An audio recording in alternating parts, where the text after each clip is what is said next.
मोदी हा ब्रँड होता, आता मोदी ब्रँडी झाली आहे बहुतेक, नशेत आहेत. आता ते ब्रँडीचे 2-2 घोटे मारतायत. हा काय ब्रँड राहिला नाही. मोदी 400 पार घेऊन येणारच, तो त्याचा जन्मसिद्ध हक्कच आहे. जन्माला येतानाच तो 400 खुळखुळे घेऊन आला होता हातामध्ये. काय ते डोम ना,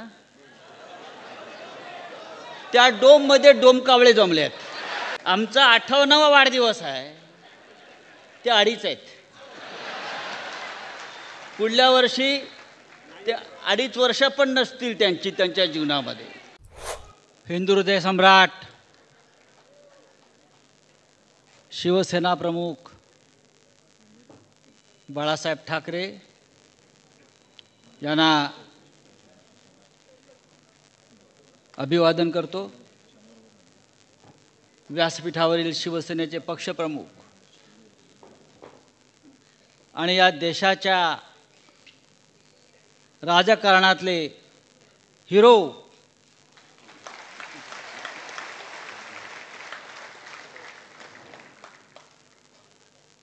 शिवसेना पक्षप्रमुख उद्धवजी ठाकरे,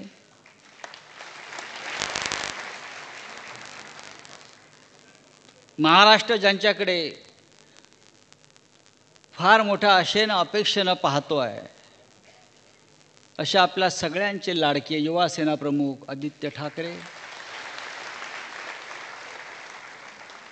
व्यासपीठावरील सर्व शिवसेनेचे नेते, पदाधिकारी, आजचा दिवस ऐतिहासिक आहे. हिंदू हृदय सम्राट शिवसेना प्रमुख बाळासाहेब ठाकरे यांच्या संघर्षाची आठवण आणि स्मरण करून देणारा आजचा दिवस आहे.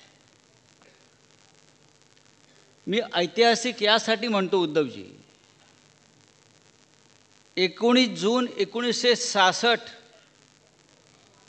या दिवसाला जे महत्त्व होतं ते आज 19 जून 2024लाही तेच महत्त्व आहे.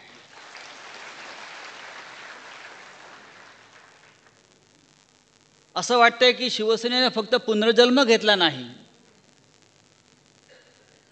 तर फिनिक्स पक्षाप्रमाणे राखेतून आपण पुन्हा एकदा गगनाला गवसणी घातलेली आहे.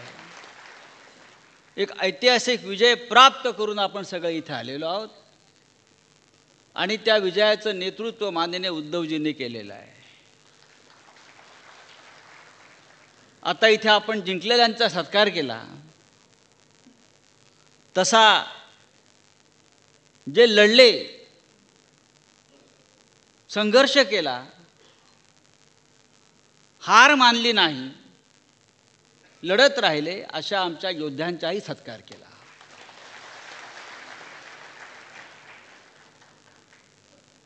हा छत्रपती शिवाजी महाराजांचा महाराष्ट्र आहे आणि हा महाराष्ट्र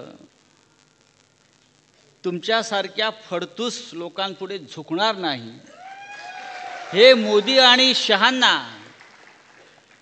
या 2 आक्रमणकारांना ज्यांनी ठणकावून सांगितलं आणि कृतीने सिद्ध करून दाखवलं, अशा माननीय उद्धव ठाकरे आपले सरसेनापती, आपले सेनापती,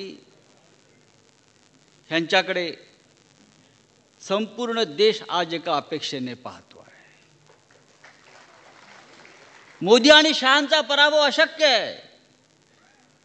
मोदी 400 पार घेऊन येणारच, तो त्याचा जन्मसिद्ध हक्कच आहे. जन्माला येतानाच तो 400 खुळखुळे घेऊन आला होता हातामध्ये.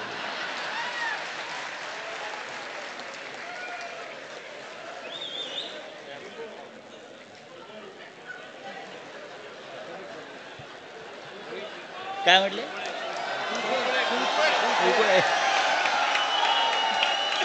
त्या भाजपचा आणि मोदींचा साप खुळखुळा जर कोणी केला असेल तर तो आपला उद्धव साहेबांनी महाराष्ट्रामध्ये करून दाखवला.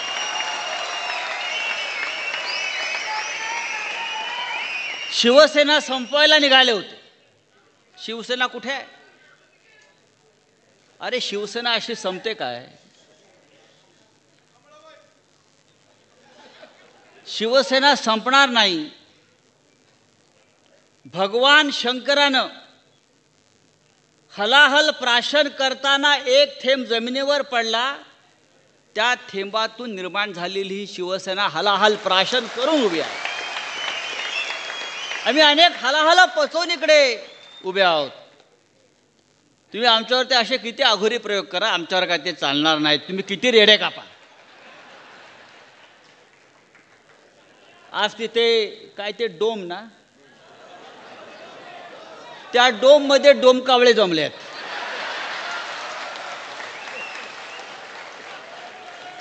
डोम कांबळ्यांचं संमेलन सुरू आहे.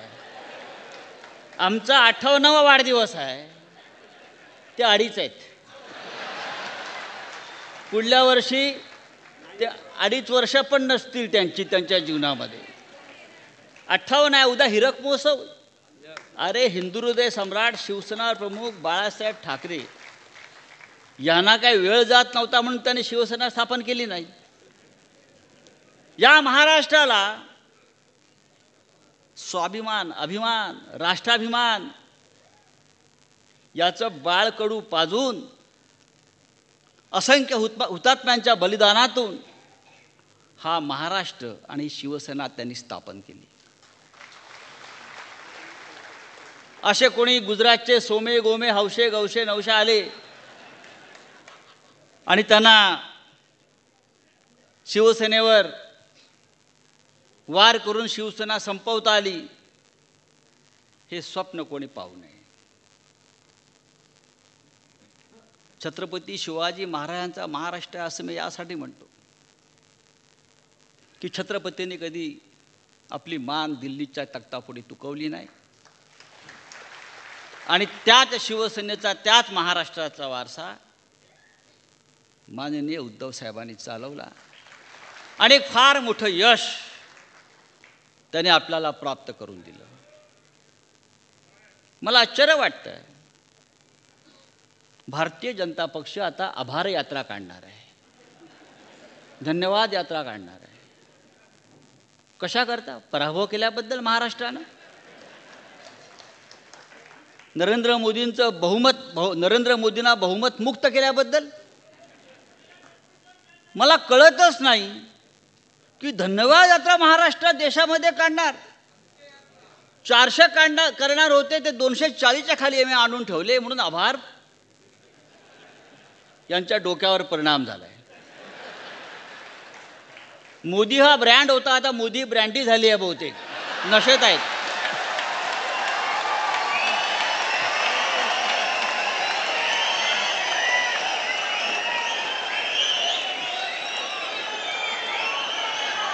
आता ते ब्रँडीचे 2-2 घोटे मारतायत. हा काय ब्रँड राहिला नाही, ही आता देशी ब्रँडी झालेली आहे आणि त्या ब्रँडीच्या नशेमध्ये त्यांना असे काहीतरी थेरं सुचतायत. आभार यात्रा. अरे हरलाय, तुमचा पराभव झालाय, तुम्हाला महाराष्ट्राने झिडकारलाय, नाकारलाय, लाथाडलाय. उत्तर प्रदेशमध्ये प्रभू श्रीरामाचं प्राणप्रतिष्ठा केली. अयोध्या, रामाचा फोटो एवढा. म्हणजे मला तरी वाटायचं त्या राम मंदिरामध्ये प्रतिष्ठा प्रभू श्रीरामाची आहे की मोदींची आहे. मी 4 तास टीव्ही पाहत होतो, मला प्रभू रामाची मूर्ती दिसली नाही, फक्त मोदी दिसत आहेत, मोदी दिसत आहेत, मोदी दिसत आहेत. आत्ता मोदींना राम दिसला असेल, रामाने त्यांना लाथ घातल्यावर.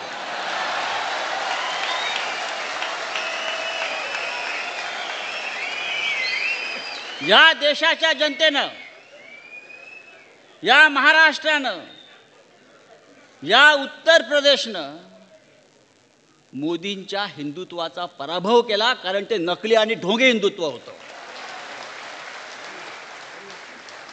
आणि महाराष्ट्रामध्ये भास्करराव आपण म्हणताय ते खरं आहे, सट्टा लागला त्यांना.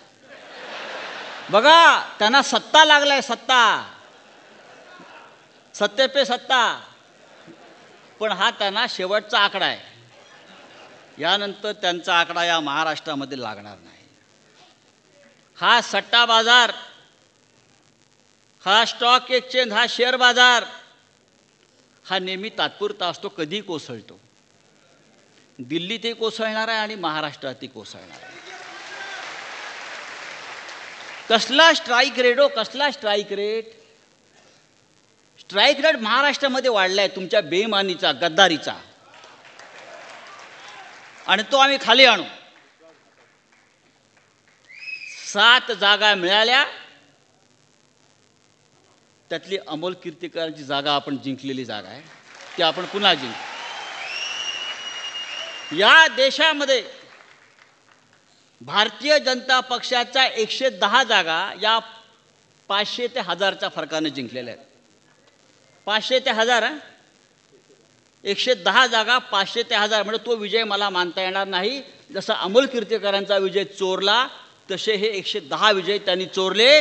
नाही तर भारतीय जनता पक्ष हा 120लाच अडकलेला आहे. 120च्या पुढे भारतीय जनता पक्ष गेलेला नाही. नरेंद्र मोदी लोक म्हणतात ते हारलेच होते. अमोल कीर्तीकरांच्या प्रमाणे त्यांचा विजय शेवटी खेचून आणला. देशाचे प्रधानमंत्री 5 फेऱ्या, पहिले 3 तास पिछाडीवर पिछाडीवर पिछाडीवर पिछाडीवर, जिथे जिथे हिंदुत्व, जिथे जिथे मंदिरं, तिथे तिथे भाजपचा पराभव झालाय, लक्षात घ्या.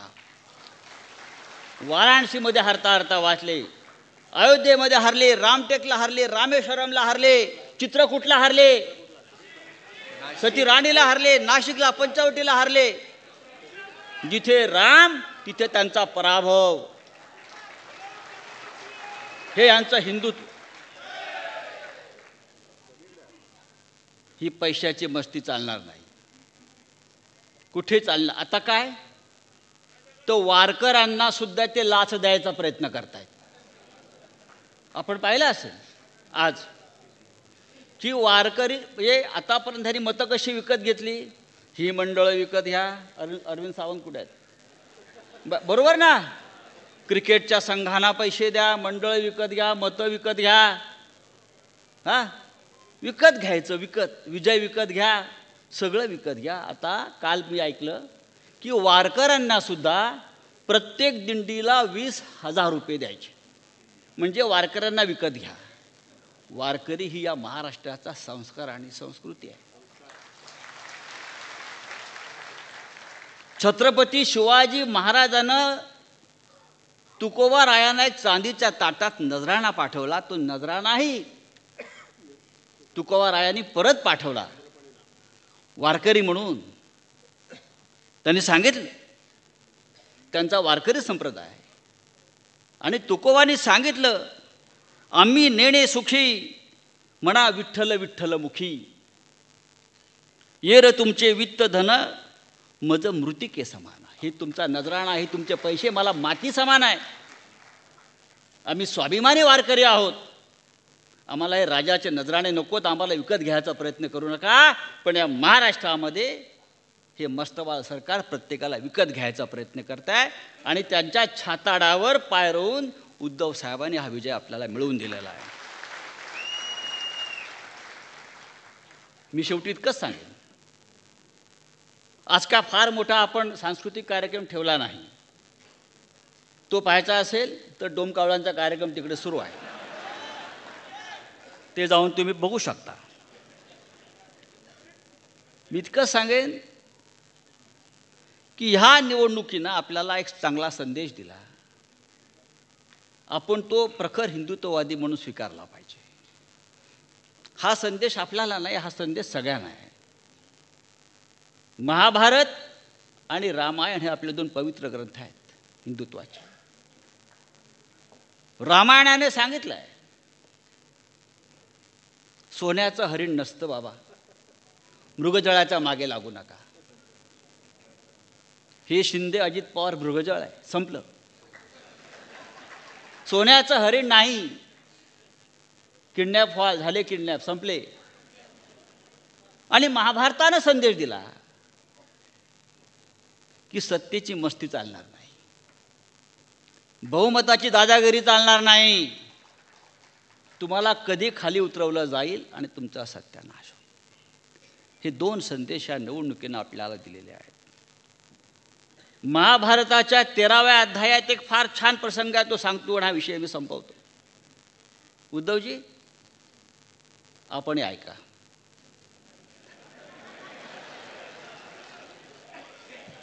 महाभारताचं युद्ध संपलेलं आहे,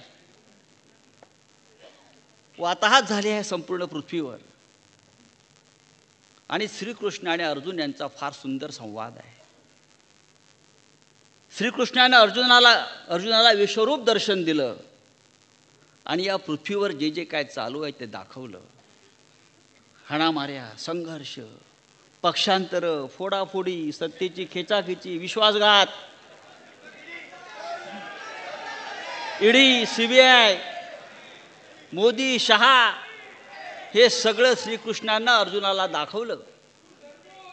हे बघून अर्जुन अस्वस्थ झाला आणि श्रीकृष्णाला विचारलं, हे जर असंच चालणार असेल, असंच होणार असेल, तर हे जग तरणार तरी कोणाच्या खांद्यावर?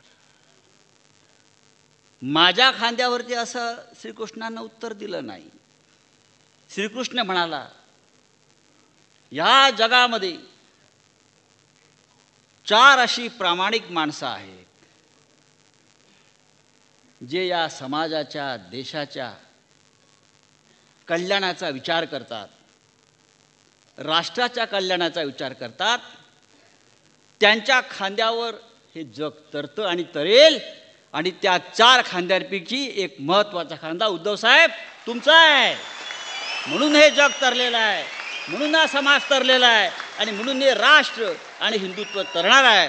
आणि म्हणून मी सांगतो, या महाराष्ट्राचं नेतृत्व पुन्हा एकदा आपल्याकडे आपण घेणार आहोत, देशाचं नेतृत्व घेणार आहोत, आणि त्यासाठी आम्ही तुमच्याकडे आशेने, अपेक्षेने पाहतो आहे। जय हिंद, जय महाराष्ट्र।